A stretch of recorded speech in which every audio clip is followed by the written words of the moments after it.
పర్లేదులే నాన్న, నువ్వు టైంకి తింటూ ఉండు, సరేనా? సరే అమ్మా. సరే నాన్న, షూట్ చేసుకుని వచ్చానన్నావుగా, రెస్ట్ తీసుకో. సరే అమ్మా, బాయ్. బాయ్ నాన్న.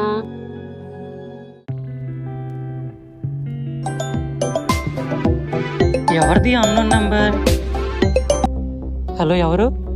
ఆసిఫా మాట్లాడేది? నేనే, చెప్పండి. నేను ఎస్కే ప్రొడక్షన్ నుంచి మాట్లాడుతున్నాను. మీ వీడియో చూసాము. డైరెక్టర్ గారికి మీ యాక్టింగ్ చాలా బాగా నచ్చింది. మా మూవీలో ఒక చిన్న క్యారెక్టర్ ఉంది, చేస్తారా? Hello sir. సార్ తప్పకుండా చేస్తా సార్. ఓకే, మీకు 2 days షూట్ ఉంటుంది.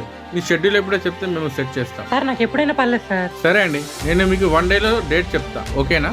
సరే sir, thank you so much. అన్నా నీకు ఒకటి చెప్పాలి. చెప్పరా? నువ్వు చెప్పావు కదా అమ్మాయిలు అడగమని, నేను అడిగాను, వాళ్ళు ఒప్పుకున్నావు. సూపర్ రా, నేను కూడా నీకు ఒకటి చెప్పాలి. చెప్పన్నా. ప్రొడక్షన్ హౌస్ నుంచి కాల్ చేస్తారా, ఒక క్యారెక్టర్ చేస్తావా అని. సూపర్ అన్నా, చేస్తావని చెప్పావా? చెప్పారా, డేట్ చెప్తానన్నారు. సూపర్ అన్నా. ఫోన్ లేరా, ఈరోజు 2 గుడ్ న్యూస్ జరిగాయి. అవునన్నా,